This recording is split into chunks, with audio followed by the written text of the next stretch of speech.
Kia ora, everybody. My name's Lee, and I work for VisAble, which is a disabled-led organisation that aims to strengthen safeguarding practice in agencies and organisations across Aotearoa, New Zealand, that respond to violence and abuse and neglect affecting disabled people and their whānau. And within that organisation, I've got quite a unique role. I'm child to parent violence and abuse lead. And I come to this role from many years of lived experience of raising a child who was violent to me for many, many years. And this role was created for me from the Abuse and State Care Inquiry, where I was interviewed by somebody who took a statement. And I talked about how the lack of support had meant our child ended up back into the care system because our family folded and just absolutely collapsed. So I live with the ongoing trauma for that. So we're it's quite unique, this role within New Zealand, and this is actually the first sort of podcast that I've done. So I do apologise if it feels clunky at times. And my internet, another disclaimer, my internet is a bit unstable, so I might freeze in funny positions on the screen, but bear with me. So I'd like to introduce you to Karena Findlay here, and she's from Succeed Differently, and we're going to have a discussion today about child to parent violence. So kia ora, Karena, thank you for speaking with me today. Would you like to talk about Succeed Differently? Morena Lee, thank you for that. So my organisation is Succeed Differently, and our goal is supporting whānau to embrace their uniqueness and to succeed differently.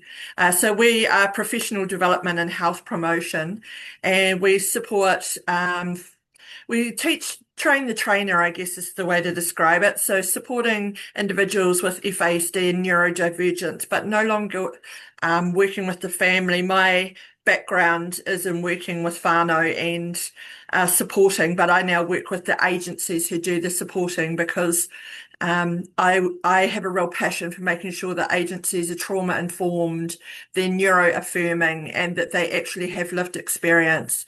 So I found myself often in a unique experience of being both the professional and the lived experience in the room. And so that's how Succeed Differently came about. Thank you, Karina. And when we say trauma informed, I find it's quite often a buzzword with no real, it's a word we use, but in practice, it's very rarely carried out, which is a huge problem, I think, in Absolutely. You Aotearoa. have to understand the trauma to be trauma informed. And that's where the Yes. lived experience is so important. If you don't know what that trauma is like, then you cannot be trauma informed. So we need lived experience and the voice of our whānau in these conversations. Totally agree with you there. So can you share some of your personal journey and how you became involved in this work, Karina? So for me, I've been in the disability and advocacy sector since the 1900s. So I came through in the 1990s when we were using people first language, when we were still talking about autism as a severe disability. I've watched the change in disability come through over the years. And then in 2016, we brought a care experienced baby into our home, who's my daughter. And even working in the sector, how naive I was to everything that her needs education that led to some child parent violence.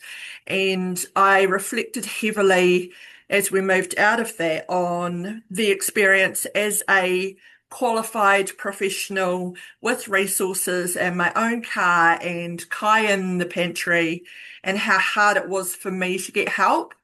And that's when I thought that it was important that I reach out to you because so many services were unavailable to me and I had resources to find them. So I think that I really noticed there was gaps in the system. Yeah, there's a lot of gaps in the system, isn't it? I think I experienced similar as well. I've got a social work background and I'm very well resourced as well. And we couldn't find any services to support us correctly. Yes, And that led to a lot of feelings of failure. yes. And that increased the stress on the family as well. Rather than support us, it led to more stress within our whānau as well. Yes, absolutely. I think the violence is one thing, but often they say about trauma is the lack of a credible witness, and that was very much my experience as well. Do you want to talk a bit more about lack of a credible witness and what you mean by that? So often they talk about trauma being the lack of a credible witness, so whether or not you're believed and how you're believed, being the case of how well you're able to heal from that trauma. And it's used across a lot of fields from physical violence, sexual violence, traumatic events. How the event is one thing, but how it is handled through court system, through well-being systems is actually what um, can make the difference between the trauma being dealt with and being healed. Trauma doesn't go away, but to be able to move on compared to actually reinforcing the trauma over and over again. And in child to parent violence cases, we hear time and time again from families that when they go for help, they're told it's their parenting. They need to put boundaries in. They need to go on parenting courses. They need to do all this stuff, which is totally ineffective and actually re-traumatizes the family more. And I've actually spoke to parents who've said that they've don't want to be discharged from a service, so they've done what the professional told them to do, and they've gone home and done it, and they've been assaulted seriously because it's actually escalated the violence, which is what do you do? I mean, I feel it's a real crisis of unmet need in New Zealand, child to parent violence. Yeah, I mean, I was told to do parenting courses and I run parenting courses. So, the shame and blame that was heaped on me as somebody who actually already has these skills was phenomenal. I was handed a list of all of the agencies, an A4 list, and I had been to every single one of them except the LGBTQ plus, and that was because my daughter was 9 at the time and hadn't identified as a sexuality yet. Every other agency I'd already touched. So yeah, for a professional to hand me an A4 list and say go and do your homework was really really harmful. Yeah, and that trauma and that sense of failure as well. I always felt that I wasn't trying hard enough, and you'd research everything and you'd try harder to get it better because there must be something else you can do, and that is exhausting in itself. I think research has found that parents of neurodivergent children spend 50% more time with their children anyway than their neurotypical peers, that accommodating the environment, teaching them the daily living skills. So we're already parenting far harder than most parents. And then when we're told to do extra on top, it's just quite overwhelming and exhausting. Absolutely, yeah. When I tried to research what was happening to me and my daughter, I was met with nothing.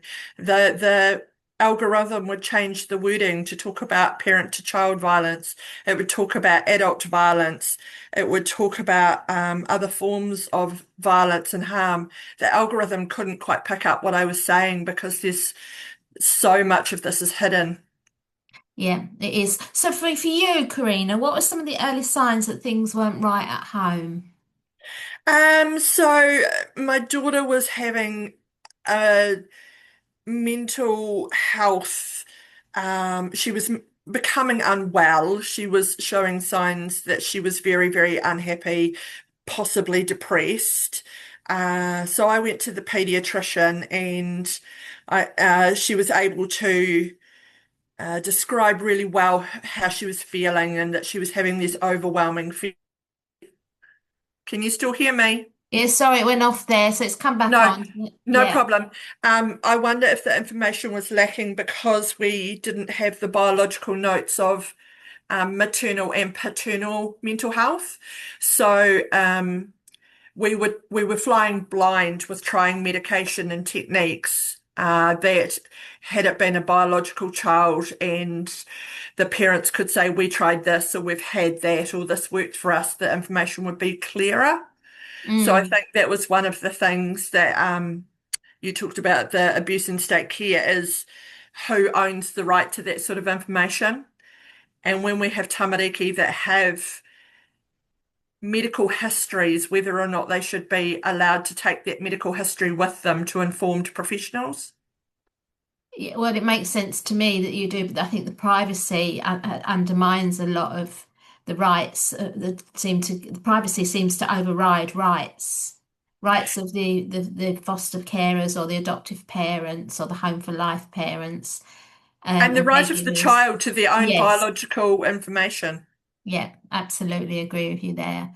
Yeah, yeah. For me, the early signs was it started before the age of 2 with my daughter as well, so it was right from the get-go early on. And I know I went to the doctor and I flagged problems, and I flagged them with the health visitor as well. This was in the UK, and they put it down to development. And Right. she was adopted, and so there should have been red flags shown, but it was developmental. And I Yeah. think when people haven't experienced the extremes behaviour, it's very hard for them to comprehend in their mind's eye what that might look like. And they put it down to just like it's ages and stages, they grow out of it, and it's very minimised. And you think this is way above that, but nobody will take you seriously or believe you. Yeah, I was often told, oh, it's just puberty. But my daughter had not shown any signs. She's a very caring, loving, funny child, and she'd not shown any signs. So when I said, hang on, this is alarm bells all over the shop, I was meeting with professionals who hadn't met her before. And again, without that biological history, she just didn't meet thresholds because they were looking at me and presumably at you and not at this child as someone who's already experienced significant trauma. Yeah. What concerns me as well, if the child presents well in the appointment, they dismiss what a lot of the time what the parents are saying because there's no evidence. They don't take parents seriously. I think everyone says, "Oh, the parents are the experts," and then when they ask you stuff or you contribute, you're then generally dismissed. I found. Yeah, I talk a lot about the perfect victim. So you can't be too much in distress that we're unable to help you because the need is too high. And you can't be too little in distress because you're coping and we're really busy. So there's a very small window of distress that you're allowed to be in order to get help. Yeah. And if you're too distressed as well, then it's your behaviour that's impacting the child and making their behaviour like that as well. Because you've got Absolutely. They're problems you need picking to up work off on together. you. And have you done a bit more self-care? We've Oh my gosh. weaponized self-care. I hate the word self-care. I really hate it because self-care is sometimes if you go out to a yoga class or to do something for you or for a massage, leaving your child, especially if they've got attachment issues, they're going to feel abandoned. So leading up to that or leading up to respite care, they get more violent trying to control the situation. And then when they come back, they're more violent as well. And so it's not really a break because you've got anxiety and you're hypervigilant knowing what's going to happen when you get back. So I don't like the word self-care. Self-care to me can just be breathing in the moment. And that's why I call it weaponized self-care, because to tell you to go to a yoga class or to go and get your hair and nails done implies that you're going to sit there and relax and be calm. And like you say, you're actually thinking, what's my child doing? Is this going to end? Am I going to get a phone call that I have to leave halfway through? Just because you've left the house to do something, usually that's paid, doesn't mean that you're well. It doesn't mean that your thoughts and your home life are well. And you might not have that money to give away. So where does that leave you as far as resources? Yeah, and a lot of the time you can't work, can you? You have to reduce your work hours as well, so your resources aren't as many, or if you're a single parent, you're stuffed Yeah, really because you can't get out, can you? part of my daughter's presentation was extreme fear, and so I couldn't be out of her arm's length. I couldn't go to the toilet by myself. I couldn't. Sorry, sorry, viewers. You said you couldn't walk to go to the toilet by yourself. No, I couldn't be anywhere that she couldn't see me because she believed that I was going to be brutally assaulted or she was going to be brutally assaulted. And she could describe it in graphic detail. So she needed to have eyes on me at the whole time. Even if I opened the fridge, she would move herself to see that I was there. Yeah. So that was part of how, it was presenting as very unwell. But when, like you say, I go to a doctor's and I was sitting right beside her, she seemed calmer because I was literally beside her. had I walked out of the room, the whole thing might have changed. Yeah, and also children mask as well. A lot of the time they want to appear that they're functioning okay. They don't want to be judged, and so they mask a lot of the symptoms and the behaviour as well in front of people. Well, she said she found that really harmful, to sit there and have to listen to what she'd done. Yeah, And she found that really deeply shaming, and that shame would then make her anxiety worse. Um, and that's one of the things that I've seen in research about making people listen to the harm that they've caused, especially children. I'm not sure that that was best practice to have her in the room listening yeah. to what had happened, because she carried great shame about that, but it did more to elevate her. It did nothing to help support her. Yeah, yeah. And that's a big conversation, isn't it? Because a lot of people say you can't call children violent, it's challenging behaviour. Whereas my stance is it's not challenging behaviour. If professionals can say that if they've not lived with child to parent violence, those who've lived with it and know the violence, it is violence. And I feel that am a victim of violence. But by the same token, I still think we can be therapeutic in our responses to that violence. If we minimise it to challenging behaviour, we don't then have to do anything about it because it's only challenging behaviour. Whereas if we say this is violence and everyone says, right, it's violence, and then it's like, what can we do to support this whole whānau? And my daughter has challenging behaviour. She's always had challenging behaviour. Mm. You know, what parent hasn't got a child with challenging behaviour? However, when she became unwell, she was violent. Mm. She's not violent now, even on her grumpiest, baddest mood days. She's not violent. She still has challenging behavior. However, she's still care experienced. She still experienced trauma, and she still has challenging behaviors. So that is actually just a denial of the lived reality, because it's Yes. unpleasant for the professional. Totally agree with you there, Karina. So talking about co-regulation, because this is a big bugbear of mine, co-regulation. So how does co-regulation impact families experiencing child-to-parent violence and abuse? I've got my own theories on this, but I'd like to hear yours. So, from my point of view, co-regulation works when a child is anxious, when a child is dealing with going to school, dealing with a holiday coming up, dealing with big overwhelming feelings, dealing with bullying, not having language. Co-regulation is unbelievably helpful. My daughter will often joke, "You're doing that breathing thing again, aren't you, Mum?" She kind of knows when I'm co-regulating. Yeah. And she calls me out on it with a big eye roll. Co-regulation is fantastic. That is not when a child is violent. They are different things. You cannot co-regulate violence any more than you can co-regulate a violent attack in the street.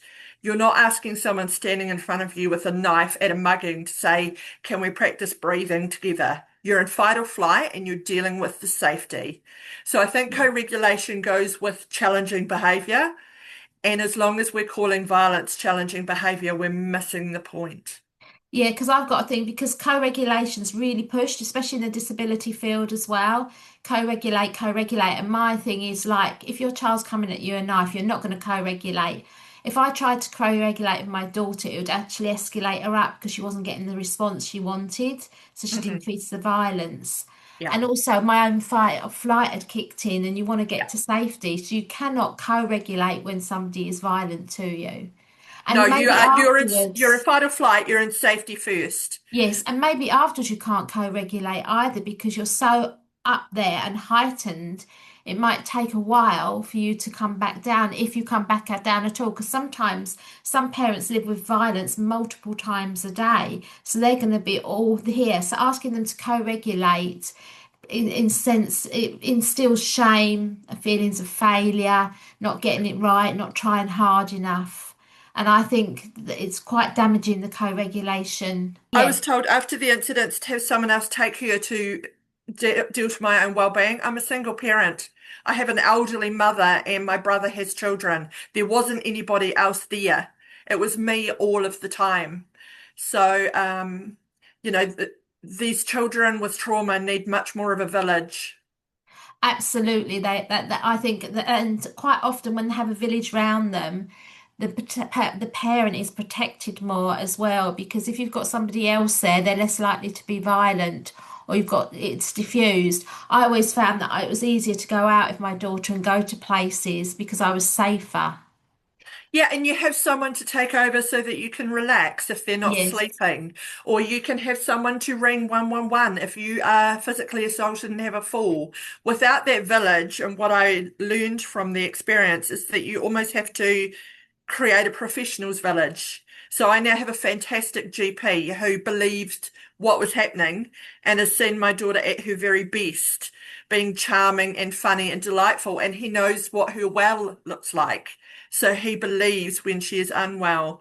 You know, not everyone has a natural village anymore. And so having a psychiatrist, having a psychologist, having an occupational therapist, whoever it is, who understands and already knows your child is absolutely fundamental to the whole whānau well-being. and that's like when you talk to parents about what they want, the biggest thing that they want is somebody to understand and to listen to them and validate them. That is the biggest skill that a professional can bring to a whānau, I think, is the whole whānau validate their experiences. Don't blame the parents, don't blame the child. The violence is the Absolutely. problem, not the child or the I parent. Yeah, I do not hold my child in any way, shape, or form responsible. Yeah. Um, but I am very,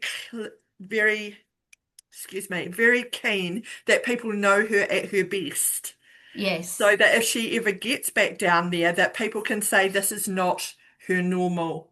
Because if you have to go every time to a new agency and meet a new person who's never seen anything else, they're very quick for labels and they're very quick for blowing you off. But if this person has seen them well for 1 month, 1 year, 10 years, whatever that looks like, then you've got a village, you've got people around you. Yeah. Yeah, that's important, having a village. So we've talked about the perfect victim. So how does shame and fear of judgment stop families from reaching out for help? So, one of the things that I did that is so common with survivors of abuse is I was wearing long sleeves to cover up the bruises and scratches. I would wear jackets to cover up bruising on my neck. I was having to present as held together. I didn't tell my family what was going on. It was incredibly shameful. I certainly didn't reach out to my friends. I didn't know if she was going to harm them or their children. So I became more and more and more isolated. And then I would go to an appointment covered up, and somebody would say, it sounds like she's been watching horror movies, and I would go home and I would be thinking, what are you talking about? But my whole presentation had to be, sure, okay, well, I'll go and make sure she stops watching horror movies. Uh, she had a particular fear of 101 Dalmatians, Cruella de Vil. Every time she heard a Mm. car, she believed that's Yeah. who was coming. And millions of children have watched that movie and not gone into child to parent violence. But the gaslighting became so good that I started to gaslight myself. Yes, yes, I think yeah, I can relate to that. For me, coercive control was very strong in my home, and you can only do certain things and take them certain places, and that coercive control. In the end, I felt like I didn't have an identity anymore. I felt, and when my daughter went into care, I was scared of everything. And it took me quite a long while to get my identity as a person because my identity as a mother was stripped from me because this isn't how being a mother is supposed to be. I'm not supposed to have a child who's violent to me because Yeah. we're taught from the cradle to the grave that, if your child's out of control, it's your fault as a parent because you've not done a good job. And Yeah, the harmful narratives that we're taught from the cradle to the grave. absolutely. And the narrative around age as well. So my daughter was 9, and therefore the violence was so Sorry, it chipped out again. that's okay. So I was saying if you drop a book on your toe and the book's only 1.5 kilos, it still hurts. Yeah. So when the book was thrown at my face and was doing damage, it was like, but she's only 9. And I just would push back on professionals who are giving that sort of advice. I didn't, but I would going forward. At what age is violence not harmful? Yeah, At what age does a cat can harm you? They weigh 6 kilos or less, 5 kilos. You know, it's minimized by age, and it's like, well, at what point is violence actually violence then? You tell me if a strong 10-year-old is worse than a delicate 15-year-old.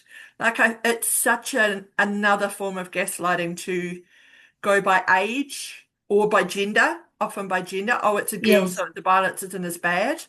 yes, and it is just as bad. We know that girls can be just as violent as boys. Yeah, and I just think that's a really harmful narrative to say that we have to, harm can only happen from teenagers or from 18 or I don't even, the thing is there's no rationale to that guideline.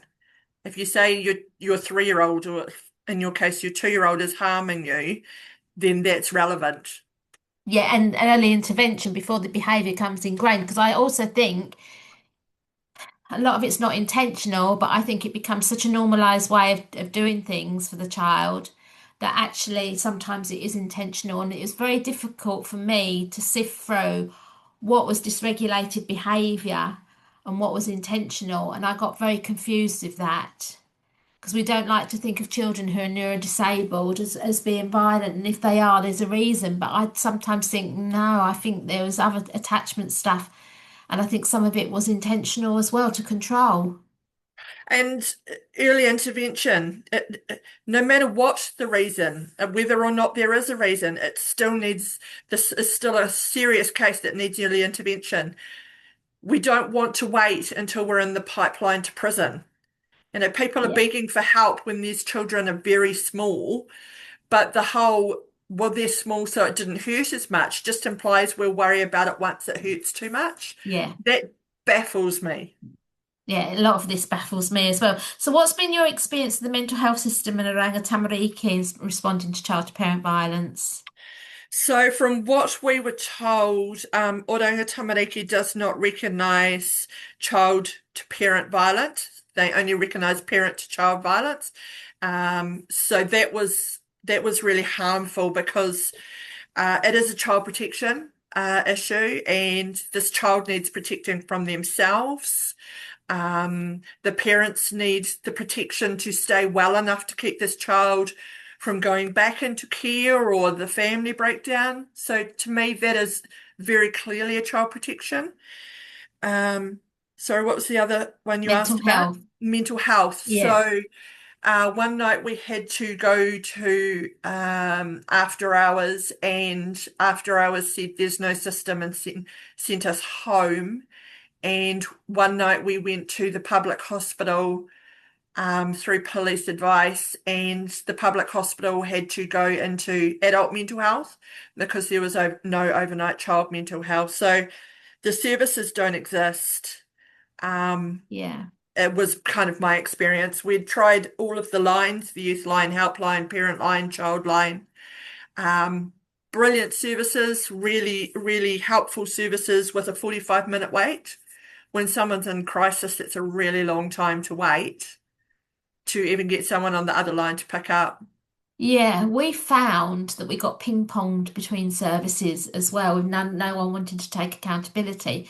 I mean, we were told that if we wanted to believe that the violence was real, we had to call the 111.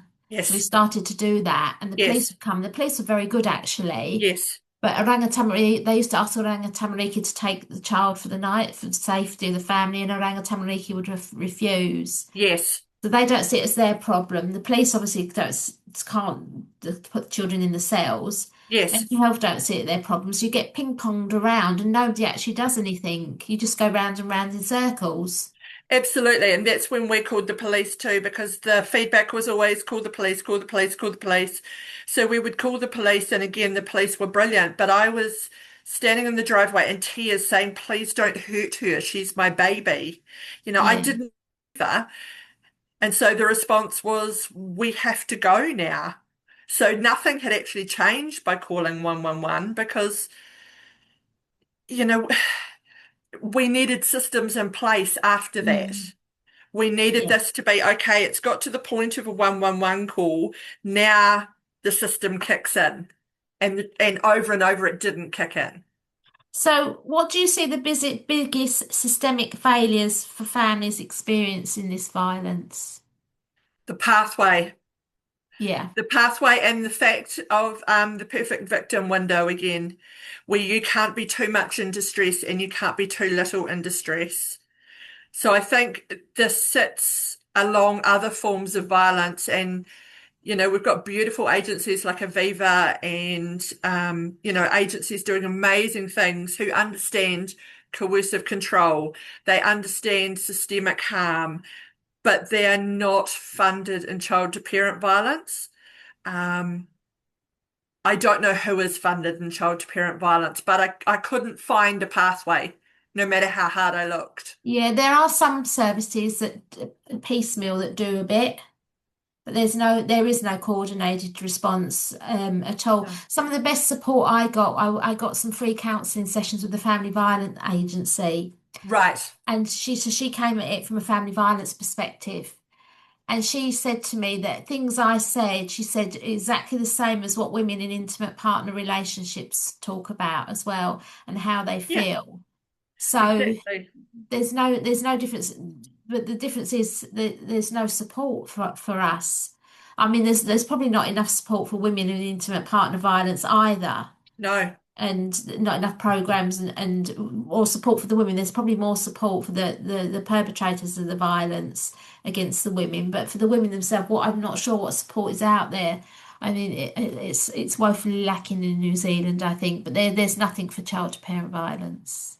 Yeah, I mean, ideally, if it got to the point where you're having to call the police and the 111 system, that would trigger some sort of, and this is what I desperately wanted, was a police officer who could come, a community police officer who could come and do a safety plan with us, who could make up some sort of system where if it was to the point that I needed to call 111, this would happen. They would know this, they would know what medication she's on, they would know what worked in the past, so that again, we built that village around Yeah, her rather than every time a different well-meaning police officer came and then they would leave and nothing more. yeah. So a community well-being doesn't stop.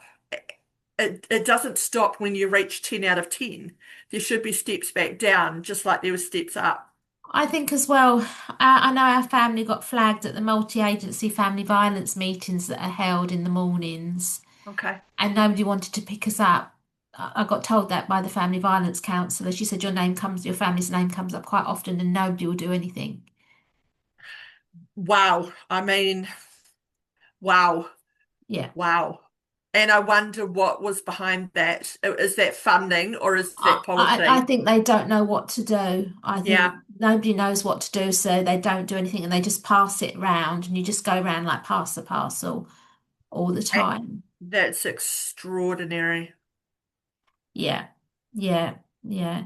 So, so what's the critical pathway for urgent support, do you think?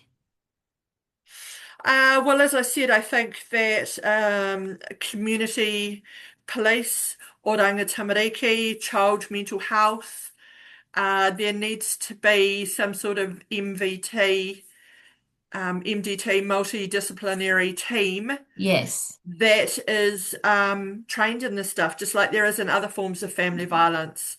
And I Because, agree with you. There but needs to be a whole agency because the child needs support, the parents need absolutely. support, siblings are growing up in a violent home. Quite often the violence is targeted towards them as well. They need support. So you need a Animals in the whole house, the farmer, family pets, animals. Yeah. everything.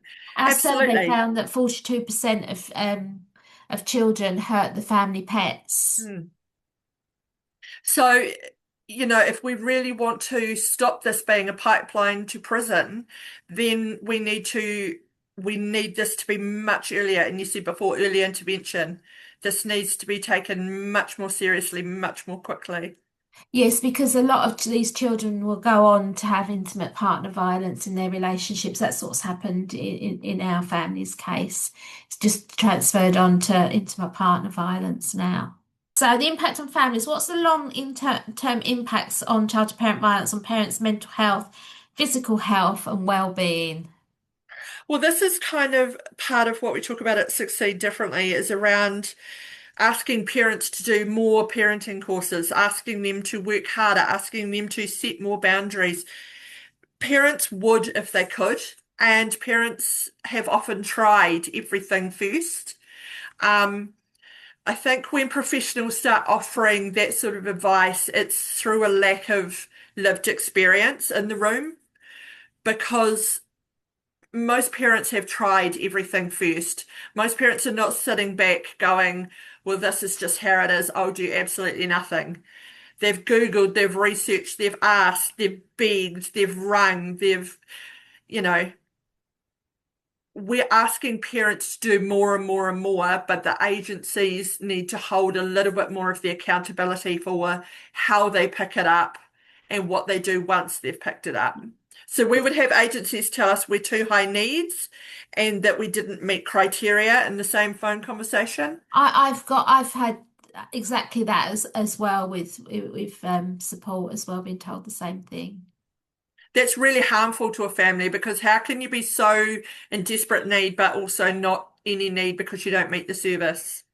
Yeah, yeah. So you've talked about brick walls and gaslighting. So what did that look like and feel like for you as a parent? It was that going around the agencies. It was asking and asking for help and saying, okay, if you can't do it, who can? And just being told to look at parenting courses, to do parenting courses online, being told to do more, set boundaries. This is behavioral, co-regulate, um, learn about disabilities, understand what's going on, look at the reason why, look at what's behind the behavior. All really great advice and all really, really appropriate when you're not at fight or flight, immediate need. Yeah, absolutely. So, can you talk about the trauma and grief that parents and caregivers often carry? I've just actually written a report that's going to be published soon about our trauma that we carry and what that does to us and the different types of trauma from living with a child who's violent to you. But I'd like to hear your perspective as well. So one of the things I think is really interesting is that when you have a biological baby, you have your antenatal group. Some of those people go on to be friends forever. And then you have your Plunkett group, and then you have your preschool group. When you have a care experienced child, you are presented with this whole human being who comes with no background, no information, no whānau, and then you're expected to figure it out. And so there's a shame around that. There's a shame around there's nobody else experiencing it. And I think that as long as it's expected that caregivers will have all of the day-to-day care and do everything a parent does, but with none of the overarching rights because you're a caregiver, not a parent, there's no way to reach out for help.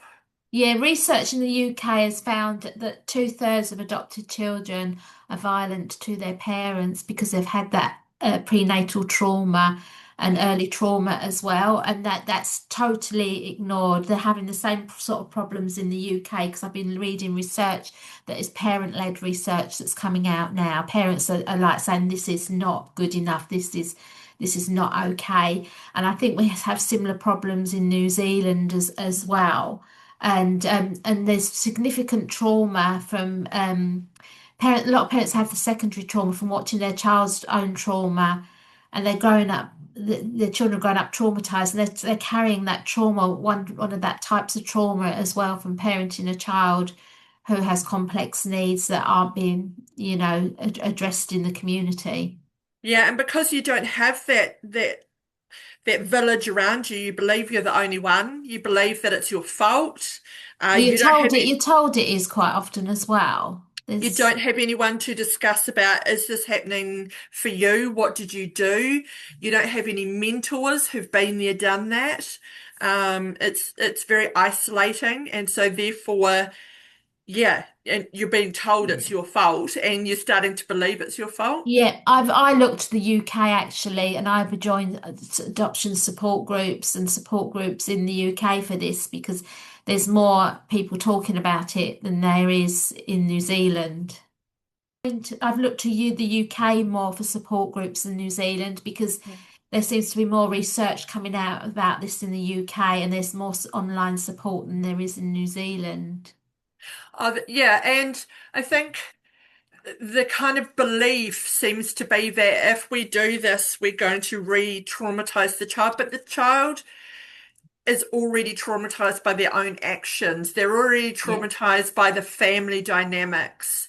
And nobody is saying arrest this 6-year-old immediately. We're saying let's work to keep the family together. Let's work to support this child.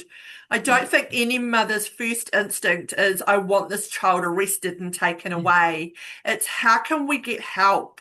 So when you step away and say there's nothing more we can do, it allows the parents to internalize the shame and the agency to get off with completely scot-free.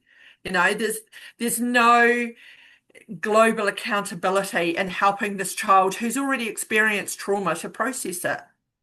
yeah, yeah. It's just, I think it's all swept under the carpet and ignored. So, how can ongoing stress and violence become disabling for the parents and the families?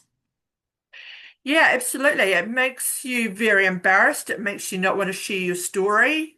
There can be physical harm that is caused that can lead to ongoing pain.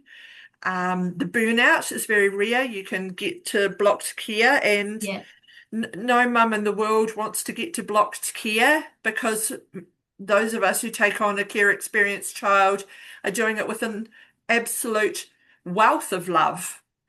Yeah, So I've got when blocked care and I've had it for a few years now, and I can't seem to get past that, even though my child no longer lives at home. I'm right, stuck very much in that trauma and that blocked care space where everything feels unsafe and I'm just too exhausted. And I think another thing I'd like to address, which we don't talk about, is disenfranchised grief. And that's it's just like if your child dies, the mourning can be open. But with child to parent violence, we hide that shame and we don't talk about that grief. We grieve for the child we thought we was going to get, the mother that we thought we was going to be, and then we feel guilty yes, for feeling these normal feelings and we stuff them down as well. So we live with this chronic grief that's got no outlet, no way of expressing itself. And so that gets absolutely. internalized as well. And I think that leads to burnout. Absolutely. The chronic grief of you went in with the best of intentions and you believed that the organizations were holding this child with love. And when you find out that the going got tough and the tough got going, it's incredibly harmful for the parent caregiver well-being. Yeah, yeah, I think all the discourses talk about the child all the time, and we love our children deeply, but the impact of raising them on our own well-being, I think, is just for me, it's phenomenal what it's done to my health Well, and I my don't think anybody well-being. should be raising the child completely by themselves. And these children come with a lot of trauma, and so they should have a lot of professionals and a lot of supports involved. And if you have natural supports, fantastic.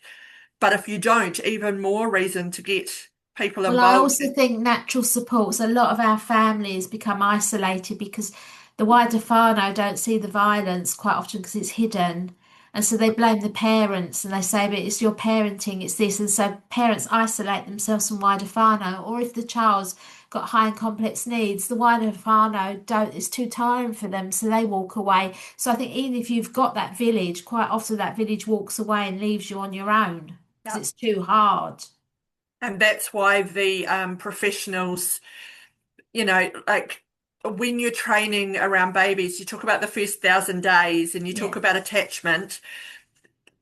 And that's pretty much 99% of what you need to know about babies is first 1,000 days in attachment. Any child who has both of those things broken, um, automatically should have some sort of support network looking and keeping an oversight on what do they need. And Yeah. that's whole whānau. That's not just the child, but the whole whānau. What does the whole whānau need? Yeah, how far no approach. So what's the role of the family violence supporters in child to parent violence? Because it's not recognised as family violence. I think that given the opportunity, and as you said, you spoke to family violence coordinators who recognised all the signs. I think given the opportunity, possibly they would. Here you go. Family violence coordinators. Yeah, I think it's a policy problem and it's a funding problem. I think that family violence coordinators are incredibly experienced and, in my experience, fantastic people who are doing fantastic things with limited resources. Um, if there was policies in place that brought funding with it, I'm sure that they would step up.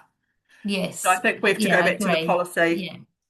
So what would meaningful support and effective responses actually look like? I think we've talked about this quite a lot, haven't we, really? It's whole system. It's whole Yes, whole system system. support. And what changes do you believe are urgently needed across services and systems? Policy change that comes with meaningful funding. Yeah, yeah, yeah. I think people make policies, do it in goodwill, but quite often they don't understand how the policy impacts at ground level. And equally, people can be funded for it, but without policy to back it up, it's pointless. Yeah, yeah. So what message would you give to parents currently living with child to parent violence and abuse? I sort of have real experience advice and then I have best practice advice. The best practice advice would be to keep asking, but the real world advice would be to protect your mana, protect who you're taking advice and resources from. And I think that that's the biggest thing is that if somebody is blaming you and they don't have, you know, skin in the fight, then possibly you need to find someone else until you find someone who gets it and understands it. Because, like I said, with family violence, they know what coercive control looks like. They know all of these sort of harms.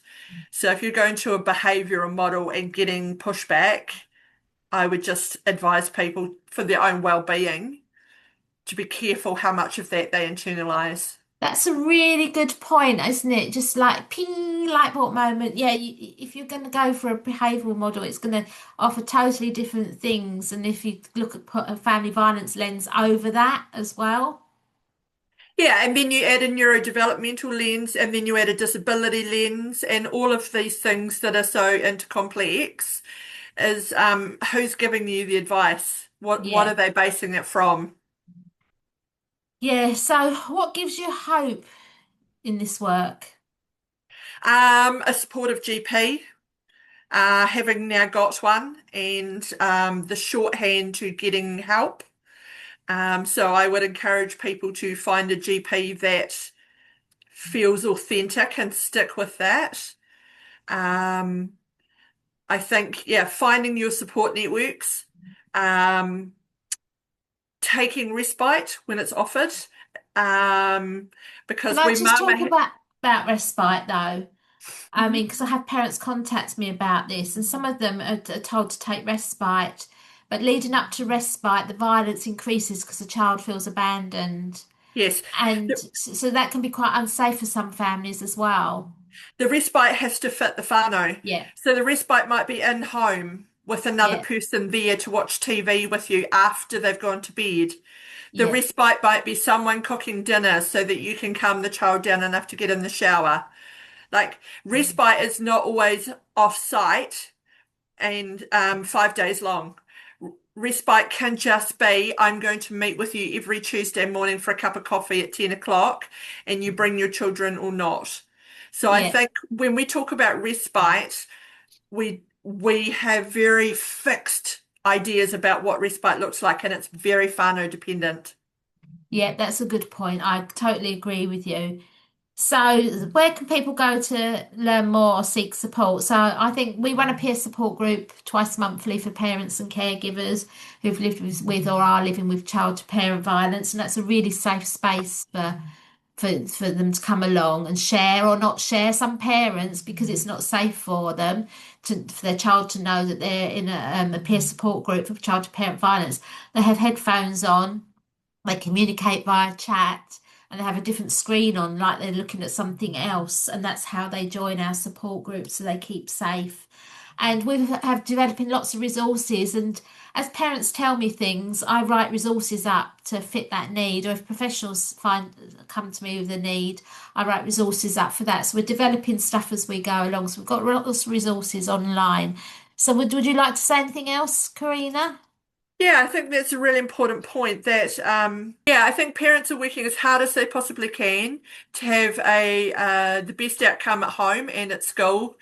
And I think that by acknowledging the violence, you are not blaming anybody. You are dealing with an issue that everybody has a right to feel safe, including the child, including the parents, including everyone, including the family dog.